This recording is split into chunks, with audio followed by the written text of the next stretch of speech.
surprise, and it's a big thanks to these antelope called kudu, because we heard them alarm calling. You can see they're looking very alert.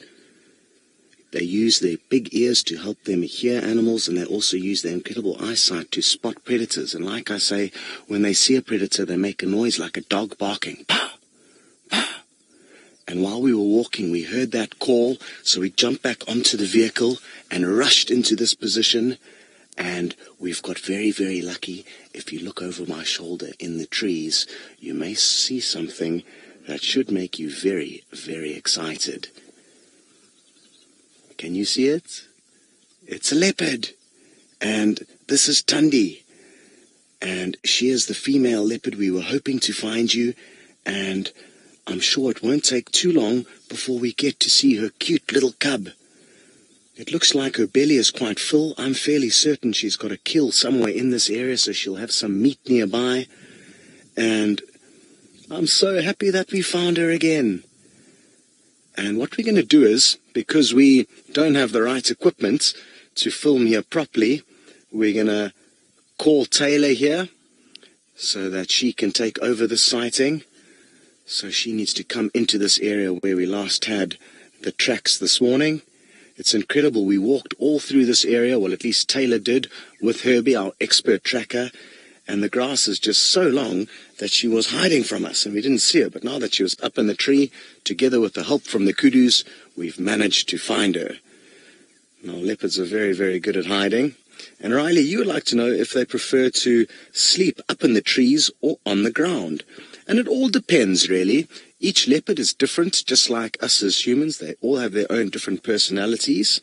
And also, importantly, the weather makes a big difference. On a hot, hot day like today, at this time of the year, when there's so much thick grass on the ground that acts like a blanket, what can happen is the leopard may climb up into the tree where hopefully they get a bit more of a breeze from the wind blowing and they're not in that thick blanket of grass. So I'm guessing that's why she's up the tree now, to try and catch the breeze. It's probably not as comfortable as being on the ground, but at least it's cooler. And especially with a full belly, which it definitely looks like she has, I'm sure she's going to want to come down and relax on the ground as soon as it does become a little bit cooler. It even looks like now she's thinking about possibly moving.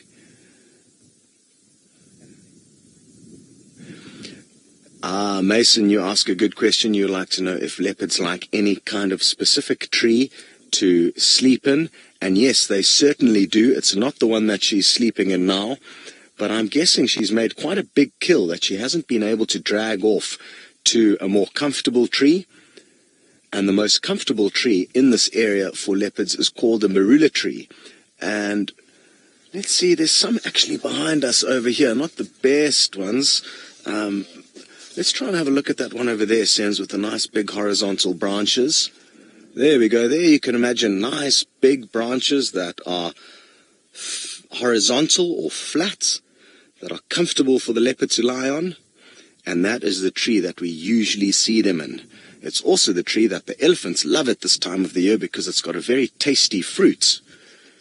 So a very useful tree out here in this part of Africa, because it doesn't only serve the leopards with the lounge suites, but the elephants with some fruit. Only at this time of the year, though.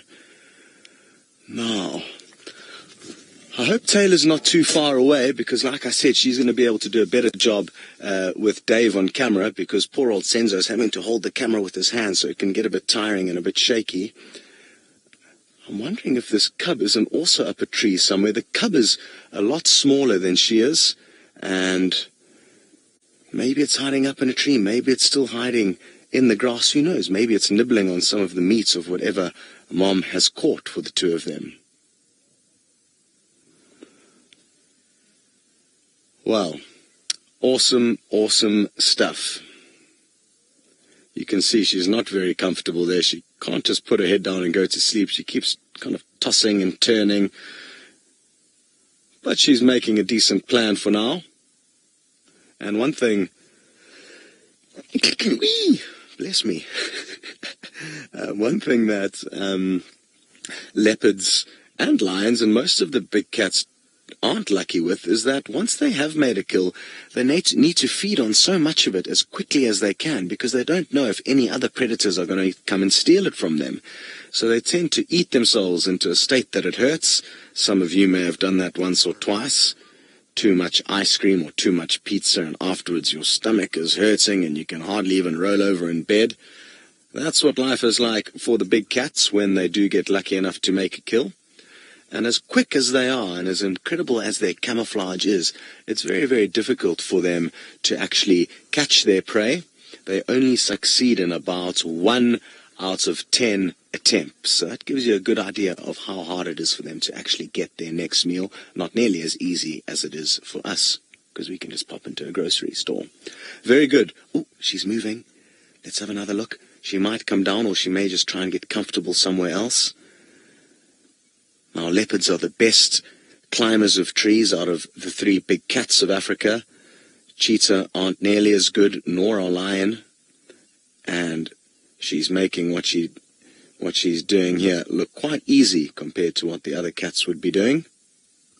Now, I'm hoping that her movements may in fact help us find, or at least stir up the little cub. Maybe the cub's going to wake up and come and try and play with Mom. She's a very, very playful little girl, the cub, and often actually gives Mom quite a hard time.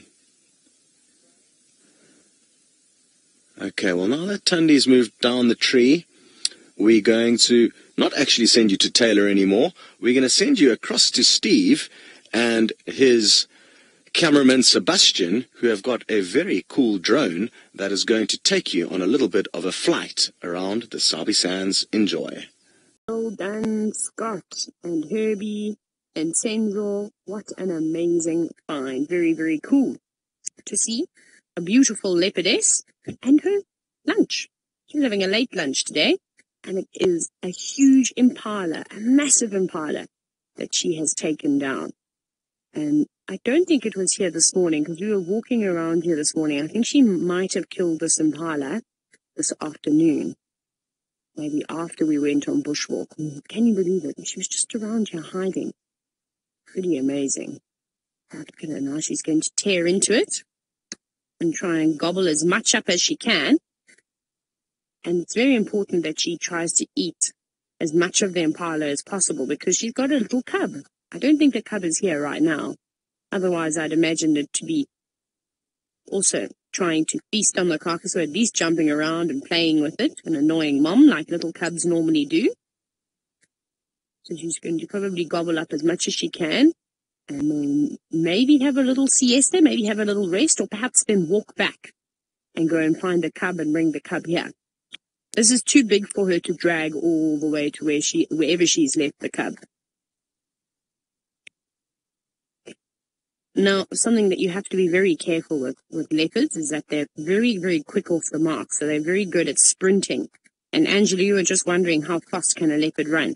Well, what's more impressive as to how fast the leopard can actually run is how quickly they can cover a sort of a distance. So they've got an amazing acceleration speed. So they can run at 24 meters per second. So 3 feet, I think, is 1 meter.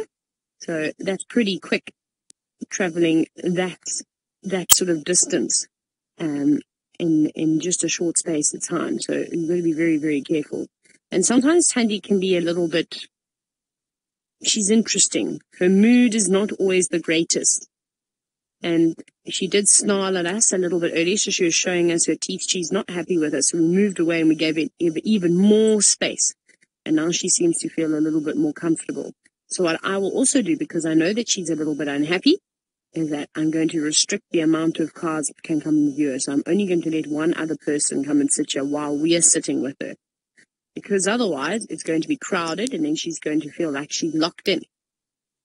Where are you going, girl? Let's see where she's going to go. We will try and follow her. She's got a little bit of a belly now. That's good. Josh, you're wondering if she killed this impala by herself? Yeah, can you believe that? That a lovely leopard like her has been able to take it down. Let's see if we can follow her. I do need to just be careful. It's going to be tricky. At least we know where the kill is.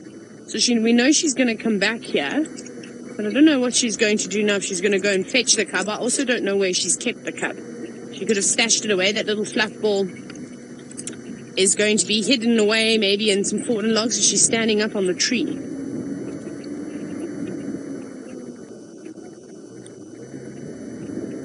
Sorry, Darby, she's chopping now. Let's see, she's trying to get a gap because it's very thick. I also must watch where I'm driving, so I don't want to drive over the little cub. Because if Mom is calling her, see, there she is there. Can't see her head just yet, but she's just standing up on the tree. And I thought I heard her go choo, choo, choo, choo, just now.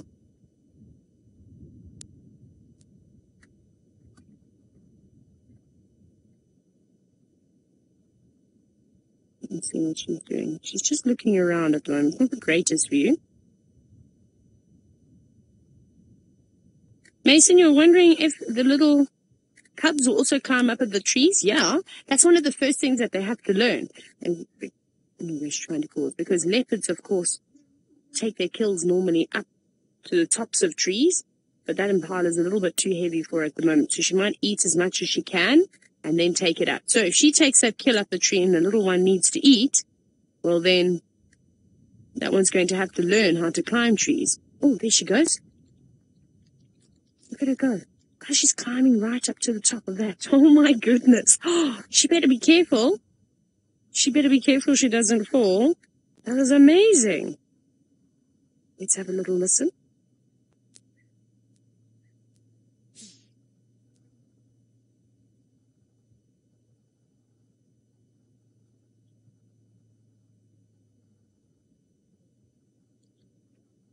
She chops. There we go.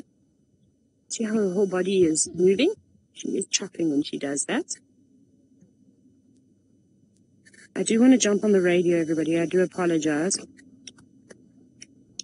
Stations coming into the sighting with this Ingwe Central Drakensberg. Let's limit it to 2 vehicles, please. She's Makulu Kwatile, and just give her room as well. Thank you. I'm telling everybody that she's not 100% happy. She's settled down a lot now. When we do see that animals are a little bit on the unhappy side, it's important that we respect them and we give them room. She's making little sounds. She's not doing it very loudly, though. That's amazing that she can balance on the tree like that.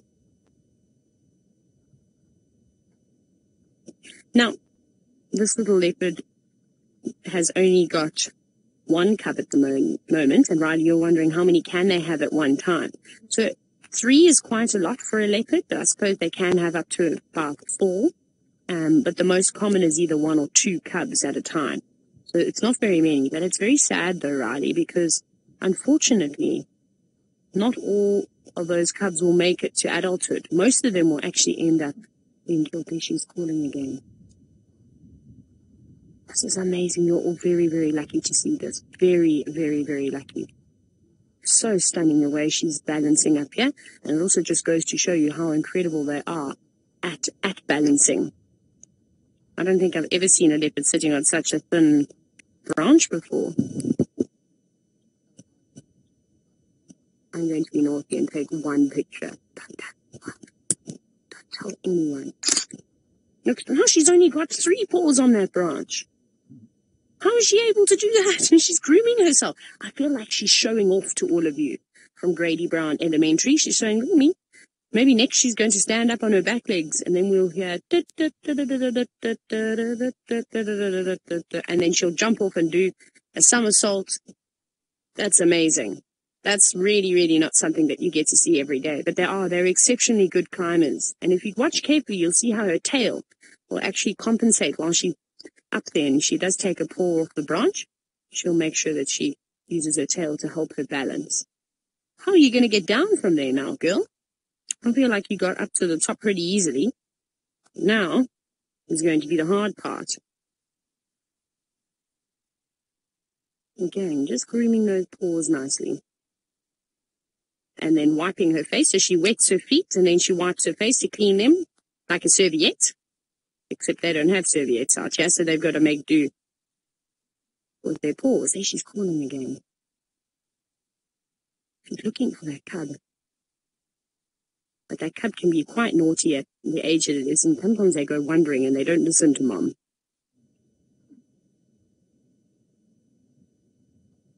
She's saying, come along, come and get some dinner.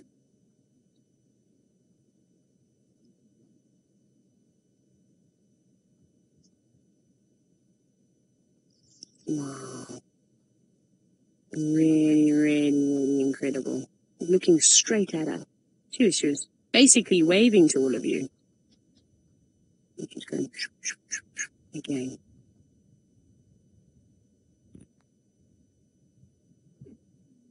And again, and again.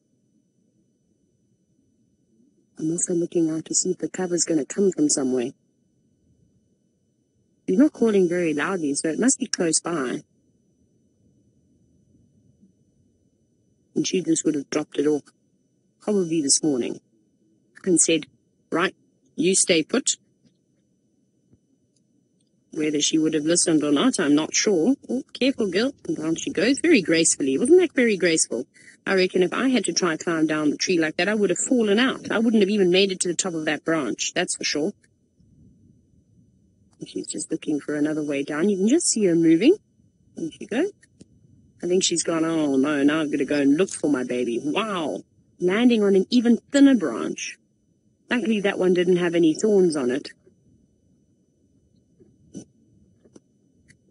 Okay, well, I'm very sad to say that unfortunately we're going to have to say goodbye to all of you at Grady Brown, but it's been lots and lots of fun, and I hope that you've enjoyed it. Very lucky to see a leopard. Hey, how exciting that you're at school and you get to watch the safari. I wish that I was able to do that. But from all of us, from myself and Steve and Scott and all the cameramen, all the lovely ladies in Final Control, we wish you well and we hope your teacher doesn't give you too much homework, and we'll see you all next time. And for the rest of you, how exciting. We're definitely not going to go anywhere. We're going to stay put and hope that that little fluff ball comes out. Let's go back across to Scott and see if he's actually gotten out of his car. Almost. She's actually quite concealed, sitting underneath that African wattle. And she still every now and then lets out a little sort of chuff and a groan, as if to say, come on, little girl, where are you? And I'm sure Thandi's exhausted from bringing down that big impala. Now the last thing she wants to have to do is go on a walkabout trying to find the cub, because it doesn't seem to be listening this afternoon. But she's just having a rest at the moment. She's eaten. Her belly wasn't too swollen, but it looked nice and full, which is good. And she's just having a little bit of a breather now. And moved away from the kill. And as you saw, basically come back down to the same tree that she climbed on top of a little bit earlier. But that's a nice spot there, off the ground. She can dangle her legs. She probably feels nice and comfortable, panting away. Now, I just hope when that little cub does come around, it's going to be out in the open.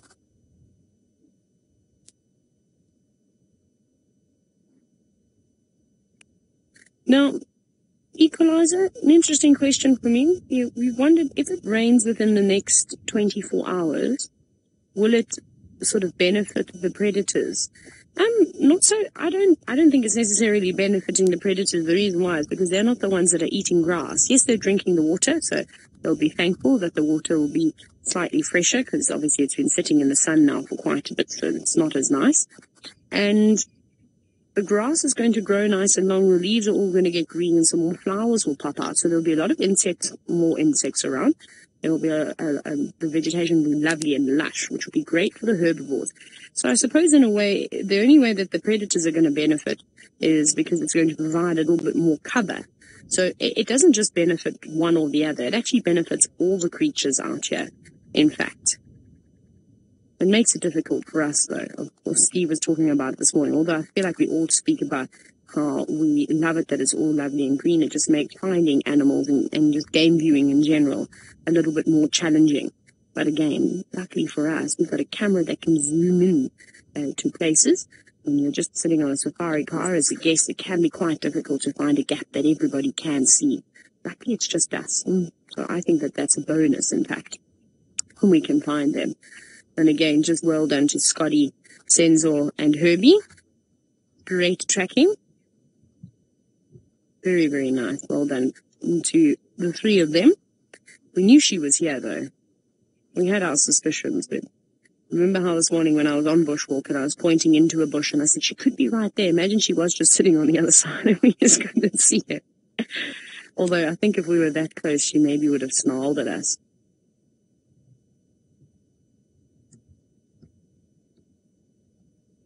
Now, I'm still looking around for hashtag not Rebel Wilson. I don't know where she is or where she has been stashed. And Thandi hasn't really looked in the same direction and called. She's been calling all the way around. So perhaps Thandi's uncertain herself. Again, she just went rah, trying to call that little one. And Charlie, you were wondering at what age will the little cub be fully weaned? Normally around 6 to 7 months or so. But right from about 3 to 4, around 4 months or so, they'll already start feeding on the carcasses. So it'll be nice to see if that little one does tuck in. If I'm not mistaken, she's now between 3 and 4 months, somewhere around there, maybe even a little bit older than that, give or take a little bit, of course. She actually looks like she keeps looking off to the right when she is calling, so back sort of towards us. And then to the north, so towards Buffelshoek Dam almost. So maybe it's around here in the drainage line. Well, we walked quite a few of those drainage lines this morning. Again, we could have walked past that little cub, but it would have sat still, would have been told to sit still. I don't think it would want to come out when it sees people. She doesn't look like she's ready to get up and go searching for it just yet. Not just yet, but maybe she's going to get to that point where she's going to have to go, right, my mother responsibilities are, well, feeling a bit of pressure, and off she'll go to try and find that little one. But we're not going to go anywhere. We're still going to hang around and play the patience game, and hopefully it does pay off, because I haven't seen that little cub properly, only just briefly the other day. Scott is also joining in on the mud willow theme. I've been at one, Steve was at one, now it's Scott's turn. Very funny that Senzo almost fell over. I feel like all cameramen lately have been slipping around. Davy, when did we do a walk in the afternoon? 2 afternoons ago, when you almost went sliding back down into Philemon's dip. And you almost fell this morning. That's quite correct. For a change, it's not me. But Thandi is now moved from her, well, she's still in the shade, I spot, but she's not quite tucked away underneath the African wattle anymore. She's grooming those paws. It's very meticulous the way that she goes about it, licking, wetting all the hair around it, and then wiping her face. But it's not quite like a serviette, it's more like a wet wipe, isn't it, that you get after you've eaten ribs. A little finger bowl. She's cleaning herself up nicely. I'm quite curious to see what she's going to do. She's going to need to eat a little bit more of that impala before she can hoist it. But now she also runs the risk this evening, if she keeps it down on the ground and if the nosy hyena comes on through, he's going to take it, or she might take it for herself.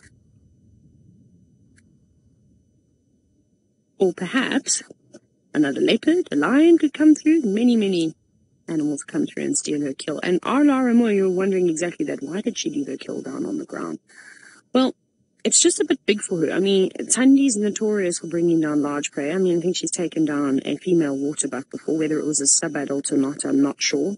Either way, that's impressive. Definitely weighed a bit more than she did. So it's just a bit too heavy. So she'll try and eat as much as she can off of it. But because she's not a particularly big leopardess, it's going to take her a while to get through that impala. So maybe she opens the stomach up. It doesn't look like she'd done that yet, and sort of pulls out all the intestines and the stomach. That will lighten it quite a bit too. And she's already started eating on one of the hindquarters. And then from there, she'll probably take it up the tree. Whether she'll take it up into that bush willow that Scott found her in, I'm not sure. Maybe she'll drag it somewhere else to a more appropriate spot, because that wasn't too high, and I reckon that a hyena could launch itself into the air. And we've seen this before with Tristan, how high hyenas can jump from the ground. And they're also dedicated, especially if they know they could potentially get an easy meal. They might do that.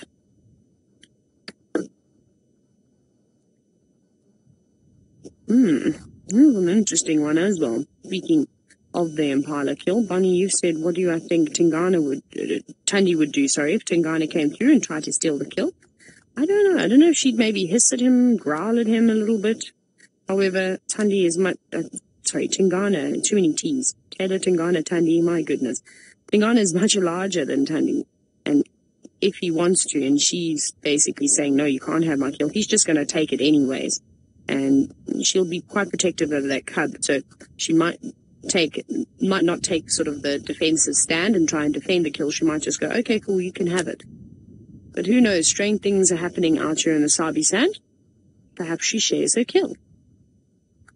I know there was a sighting not so long ago. David, maybe you remember where, I think it was Shadow and the cub that met up with Tingana, or what? Yeah, it must have been the three of them. That was quite cool. Well, she's on the move, so we're going to see if we can get a better position or see where she's going to take us now. Scott? I think I heard Scott has something wrong with his leg. Or maybe I made that up. Let's go see if he's okay. Well, I suppose after you've had a big meal, you need something, well, to help aid in digestion. And a good drink of water will do exactly that. So Thandi has made her way towards Quarry Pan, where she's having a sip of water. And hopefully it is nice and cool, because it has been a very, very hot day. It would be nice if she could quench her thirst. And look at that belly, it's bulging down right down on the ground, so perhaps she's eaten a little more than we initially thought. It's nice to actually see her out in the open for a second time. We've been lucky this afternoon. We've been very, very, very lucky. Now, all we need to see is that little cub. But if we don't get to see it this evening, that's okay. Maybe we'll have a chance tomorrow morning. I still have yet to see it. And I hope you all are taking some screenshots. This is very, very beautiful. And will make for a great wallpaper or screensaver. Remember to share them. We love to see them. Hashtag Safari Live. On Twitter, of course. Now, speaking of that little cub, unfortunately, I haven't had the greatest view of her just yet. And Shamama, you're wondering if I'd seen the little cub. When Thandi eventually took us back to the den site the other morning, we waited and we waited and waited well after game drive, burning in the sun. It was so hot, sweating, in hope to get a chance to see that little one. But unfortunately, we didn't get the greatest view. I saw her little tail swishing around, and I saw branches and leaves and grass being flattened as she pounced from them. But there were lots of timbutis, lots of baboon's tail in that area, so we couldn't off-road too much. And also, you don't really want to be parking right down on a drainage line. Remember, in the drier months, that's where a lot of the animals are going to have to go and do their grazing and browsing. And if you go into those areas and you off-road everywhere, you reduce the vegetation. And then essentially you're just taking the food away from the animals. And most of you know how harsh the winter is in this area. So they kind of need every bit of grass and all the leaves that they can get. So I didn't want to push it too much. Also, I'd then be parking on top of Thandi, and that wouldn't be ideal either. So we moved away. And so no, I can't say that I even saw her face. May have seen her backside once or twice. So I really am looking forward to having my first view of this cub. But like I said, if it's not today, it's not today. I'm not going to push it. I will wait for my chance and the right opportunity, because maybe I'll get an amazing sighting like everybody else has had. But every sighting that the guides have had with her has been absolutely spectacular. So I'm willing to wait for it. Thandi has just been magnificent over the last few days. When we had found her and had seen her, she's been also putting on an absolute show for us, which is really nice. Really, really cool to see. I don't know, can you hear her lapping up the water?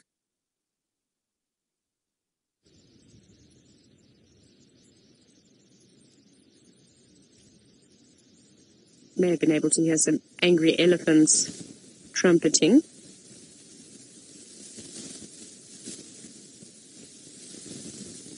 No, it might be a little bit too soft, I'm afraid. I can hear it, but there's a bit of a breeze. So that could be altering it just slightly.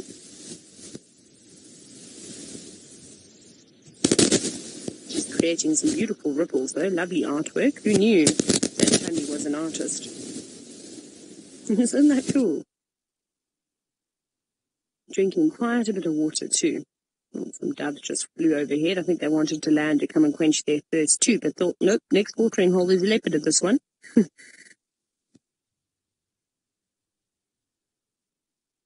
Ah, hello, young Billy, who's only 5 years old. You're wondering, what games do leopards like to play? Well, older leopards like Thandi, they don't really want to play games anymore. I feel like they've lost their fun spirit. The only games they really like to play is stalking and catching antelope. That's their favorite game. And her cub would like to play lots of games. Unfortunately, Mom has to entertain that little one because she hasn't got any siblings to play with. So Mom will swish her tail from side to side, whether she's doing it to try and keep it away from the sharp teeth of her little cub, probably. And then that little cub will also like to play with branches and bits of grass that are blowing in the wind. Anything that moves, that little cub will be very excited about and want to chase around. So basically, it's just a game of cat and mouse. And then sometimes Mom entertains the little one and will actually play around and, tap it with her paws and push it over. But not being rough or not being ugly. It's important that they practice wrestling, because one day that little cub is going to have to catch its own food, catch a big impala or an inyala. But for now, it won't be doing any hunting just yet. She's still very, very young. Thandi, was that fantastic? Do you feel better now? She's not panting as heavily as she was before. Just a bit of saliva coming out of her mouth. Oh, there we go. That's nice. All that gob dripping down her face. Where are you going to go next, girl? Right. Okie dokie, we're going to see where Thandi's going to go next. Scott has got a bird that's awake a little bit early. We're following Thandi very slowly. Actually, I think this might be a trick for low range, because she's not moving quickly. She's just going for an afternoon stroll. That's even second gear's a bit much. Let's do low range first gear. And then what we can do is just drive very, very slowly and not bother her. And then I won't be playing with the clutch so much either. Driving sneaky tips. And then also I think it's a little bit more stable for you. Hey, Darby. There we go. It works well. Only thing though is when you are in low range gears, you don't want to be turning too sharp or going too quickly. So this is kind of perfect. Even though we don't need it, it will just help. Well, also Thandi will give her some room and not be revving at all. All I've got to do is just touch the brakes every so often. Look how careful she is the way that she's walking though. She doesn't want to trod on any of that vegetation in case it's got some thorns. Being very, very careful and just popping into the pockets of golden light that are creeping in between the silver cluster leaves that are growing around here. There you go. Just put my foot on the accelerator to catch up around the corner. Now, here's something that I'm not exactly certain of, and it's from Paula, and it's basically goes hand in hand with watching Thandi drink, and that is, how much water does a leopard need to drink every single day? Well, I suppose the predators don't have to drink water every single day. If they do catch something, they can actually get a lot of their water or their moisture source from feasting on the animal, from the blood. And if it's a really hot day like we're experiencing at the moment, you might see if they go past a pan, they would drink once a day. And I suppose they don't necessarily have to drink all the time. She did lap up quite a bit though. I wonder how many litres she would have got there. Maybe not too much. What do you think, Darby? Just a random guess. Do you think about a litre? I also think maybe a litre, maybe just under a litre, maybe 800, between 500 and 800 mils. It's a hard one to say because I don't know how much water is going in her mouth every time she laps it up. It'd be quite an interesting experiment, but a hard one, I think, to try and perform. And there's lots of things that could influence how much water is ending up in her mouth and down her throat. But I'm not really sure. I mean, lions, leopards, they spend quite a bit of time when they do eventually start drinking water. Now, when you are following cats, big cats like this, it is important to give them a bit of room. Nobody likes to be followed, right behind their tails. The same thing goes with elephants or any of the animals, really. But we've given her about 45 meters or so in front of us. You can see she's quite away. And she hasn't turned back once to look at us. So that's a really good sign. And that's the most important thing. Of course, we're lucky that we get to view these animals all the time. But we need to remember that we need to be respectful of them. And the more respectful you are of the animals and you give them a bit of room, leave them a little bit earlier. I feel like they remember it and will hopefully reward you next time. But she'll remember the sighting that she's had with us, although she's an older girl, so she's been experiencing lots and lots of vehicles, and she's quite tolerant, Thandi. But for a young leopard that has never seen a car before, or perhaps is quite skittish, this is a really good way to go about it. It's just slowly start introducing the idea of having a vehicle following you. I mean, sometimes we're lucky and we can have them walk straight past the car. And she would do that to us. I mean, we saw her, she walked right behind us the other morning. So if I were to try and sneak around the bushes and get up in front of her, which sometimes we like to do, and park at a distance, she'll quite happily walk past us. I'm just checking my tires. I felt like something felt strange for a second. All right, we're going to keep following Thandi. She's just taking her time as if it was a Sunday afternoon, but she knows there's no rush because the kill will hopefully still be there.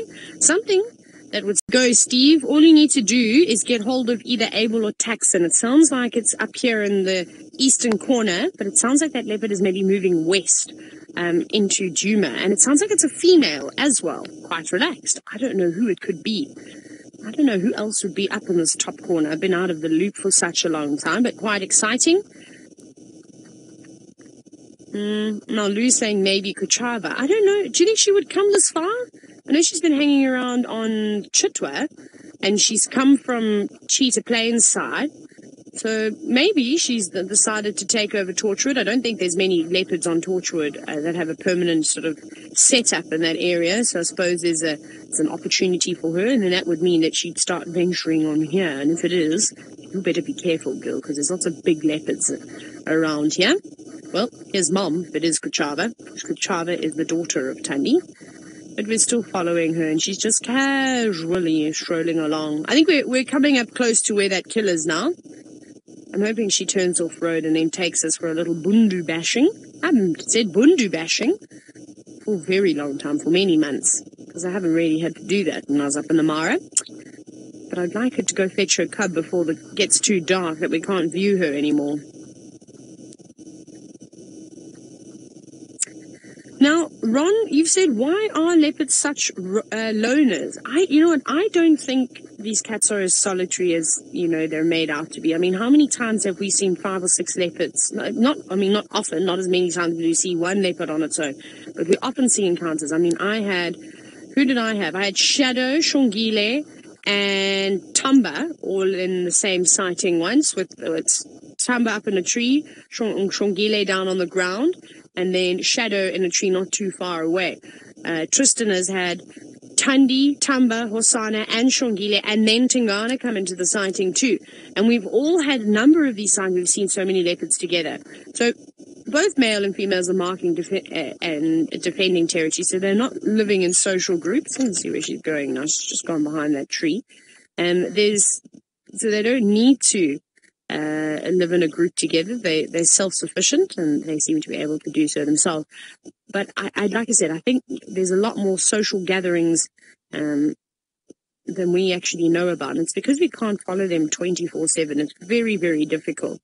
But if we were to, I think we'd see a lot more sort of meetups, if you will, with a variety of leopards. It's interesting with all these youngsters around at the moment. Well, just in case you can hear that sound, there's a helicopter going overhead, probably anti-poaching, so they're off to do a patrol. Now, Scott, you're quite right. I was wondering where she was heading off to, but she's actually just come back to where she's left her kill. She's not feeding at the moment. She's been calling, but you won't be able to hear it until the helicopter moves overhead. And she's just calling and calling and calling, waiting for this cub to respond, but being a little bit cheeky today and not wanting to really have anything to do with Mom. Well, by the sounds of it, from what I can understand. But maybe Kuchava, maybe Thandi will go searching for her. And again, little lions, little leopards, they're naughty creatures. They don't listen. Sometimes they do, but most of the time they do whatever they want. And, oh no. You know what I've just seen, David? Look at all the vultures down there. Now, I say, oh no, not to have anything to do with the cub. But I wonder if the vultures know that Thandi's got a kill around here, because that is going to lure in other predators, hyenas, perhaps lions, that other leopard that's in the area. She might come down here and investigate and see what's going on. I hope that's not the case. I hope that they've just chosen the spot to roost, and it just is a coincidence that they're in the area. She's got it tucked away, of course, under a bush willow, under a peltiforum, the African wattle. So it is hidden away and concealed quite nicely. So let's keep our fingers crossed that the vultures haven't spotted it. Okay, calling again.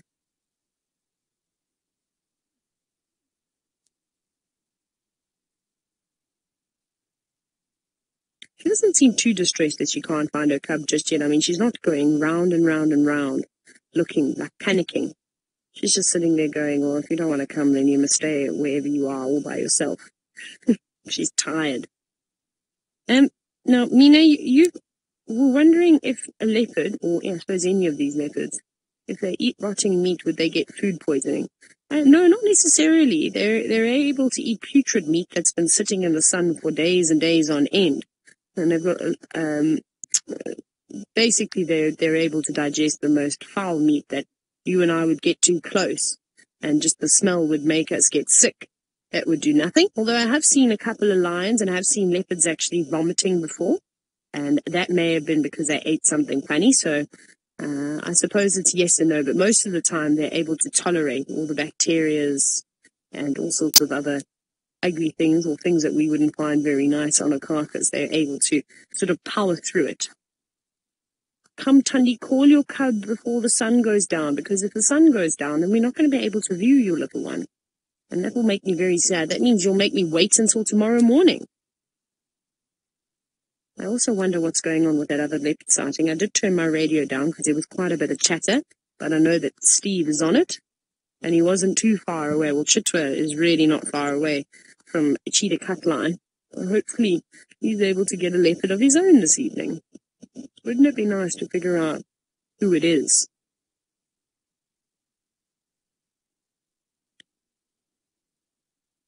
Now, I've been scanning. I thought I heard some rustling in the grass a little earlier, but I think I was mistaken. Maybe it was the wind, or perhaps a little Franklin shuffling through. I did get a bit excited. And Willie, you just asked how far away do I think that cub is. I'm not sure, to be honest.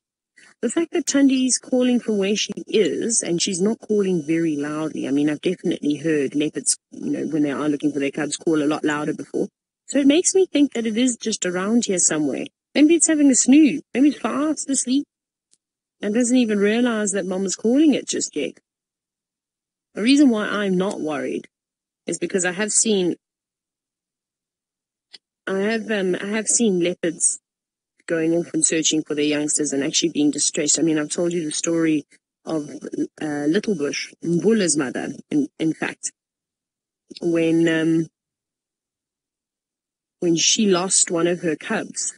We still don't know. We still think it may have been a troop of baboons that came through. And that next morning she was going everywhere, calling, searching. She was very unhappy, charging all the vehicles, all these different types of things. So, so I'm like, I think she's fine. I think she's just, not really putting in too much effort this afternoon. She's allowed to do that. She's also allowed her own time. Maybe she's saying to herself, oh, I feel a little bit better if I sort of call the cub. And well, if it doesn't come, I tried. And enjoying her relaxing time, because we've all seen what a nightmare that thing can be. Well, I've just seen all the footage, how she's pouncing and biting and pulling ears and biting tails. Don't get much rest when you've got a ball of fluff of that age, full of energy, and of course is going to be very excited to see Mom when it eventually comes back. So good luck to you, Thandi. I think you've got a lot of work on your hands. Now, I'm pretty sure Steve is on his way back from Chitwa. I think it might be. Let's jump back on board to him and see if he's managed to find out more about that leopard.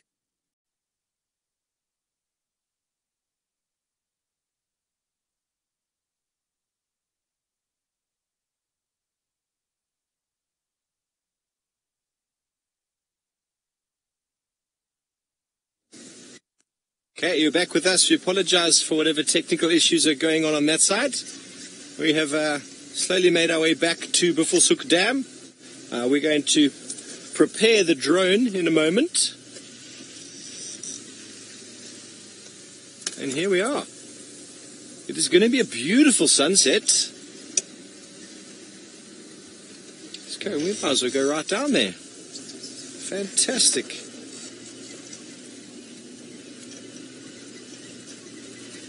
Hippos are still here, doing their thing. I didn't expect them to have gone.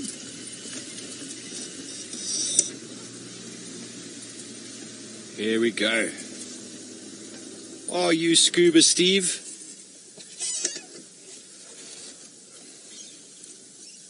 Okay, so we're here with our hippos.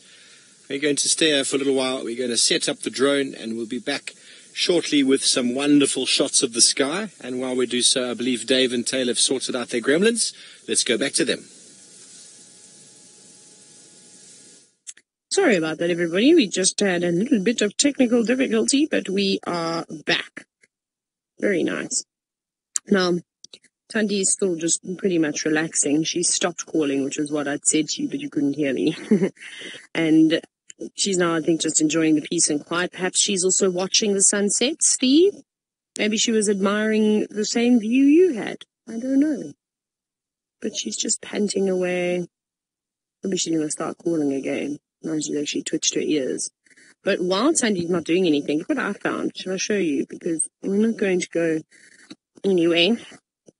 We'll stay here. I'll just keep an eye on her. Do you know that this is the first time I've seen the seed pods of a Peltophorum africanum, the African wattle? How amazing is that?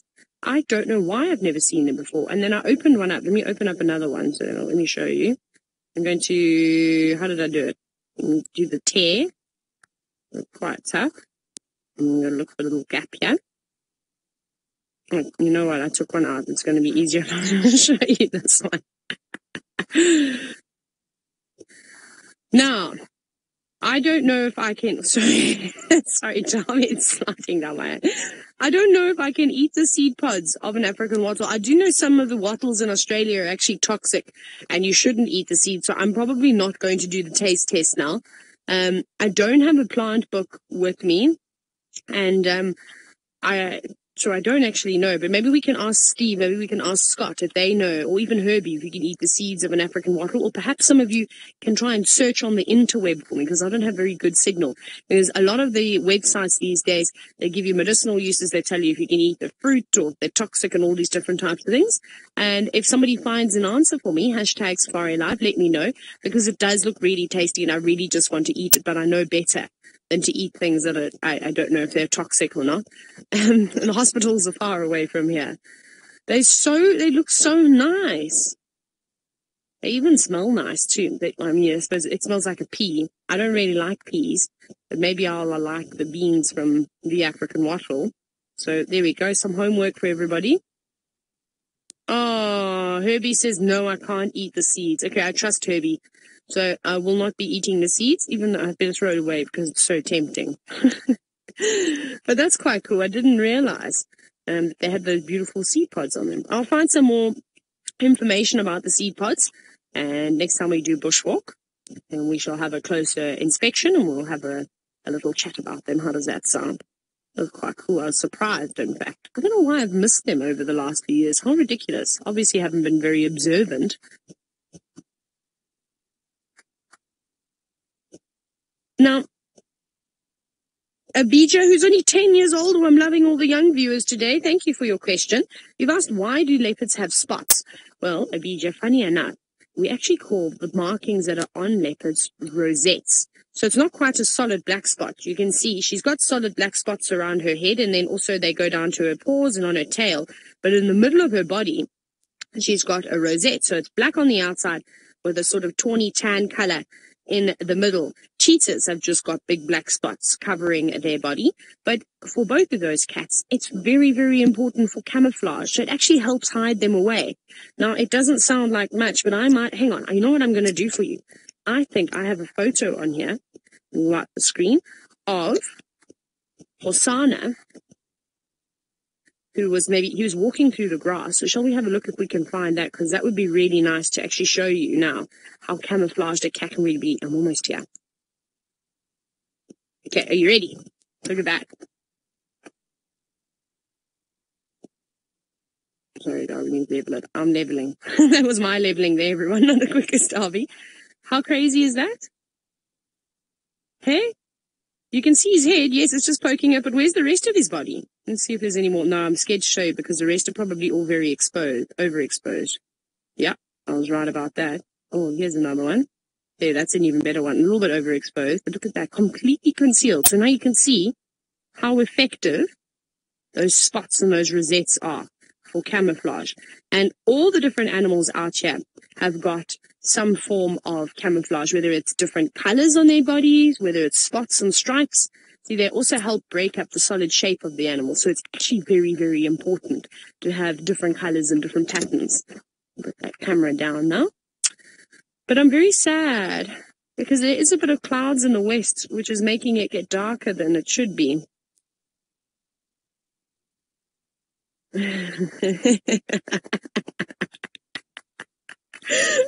Laura, you said, Herbie the hero strikes again, saving me from gastric distress. That could have been a disaster. Who knows what it could have done? That's why I said I want to do a little bit of research to find out what would happen if I were to eat that seed. Would it give me, we call it in South Africa, jippo guts? Well, you can guess. It kind of comes out both ends, which is not very attractive. Don't be wanting that, that's for sure, especially having to go out and do a 3-hour safari. I'd have to do bushwalk because I'd spend most of the time off of the car. Or whether it would just kill me. So it's good not to just eat anything that you don't know. Very important that you, of course, don't do that. Now, seeing as though I almost ate something I wasn't supposed to, I'm just joking, I wasn't going to put it in my mouth, Scott has found something that's a little bit more edible and probably won't give you an upset stomach. We are going to leave her soon, and the reason why we've decided, instead of sitting with her, to move away is because if that cub does come through, we've basically lost the sun now. And it's going to get dark very, very quickly because there's a thick, thick cloud cover over the Drakensberg Mountains and down through the west. So we're not allowed to look at her after dark, as you can imagine. She's still very, very young. Thandi's also got a kill down on the ground. So it's kind of just a recipe for disaster. So we'd rather just let them be on their own, be quiet, and not attract any animals into this area at all. But it's been lots of fun, and hopefully Thandi does manage to hoist that kill just a little bit off the ground, so that if some pesky hyenas do come through, they don't steal her kill. And the good news is that other female leopard that was moving around, it sounded like it moved, I think, north, so not coming down in this direction. So that's good news for Thandi. She hopefully won't have too much trouble on her hands tonight. And I hope that little cub comes back, wherever it is. Maybe it's gone off. Made friends with the squirrels? Probably not. Probably trying to chase the squirrels. The Thandi will eventually get up and go looking for it if the little one does not respond to her very calm call. Can you imagine, though? You know what it's like for any of you who used to play out and go riding your bikes with your friends? I remember that if I didn't come home when my dad called, my goodness, would I get into trouble. If I was 1 minute out after dark, I'd be in a whole bunch of trouble. Come on, girl. I wish that little cub would just come running out so we could at least get a couple of minutes with the last light. But I don't know if all the luck is on my side today.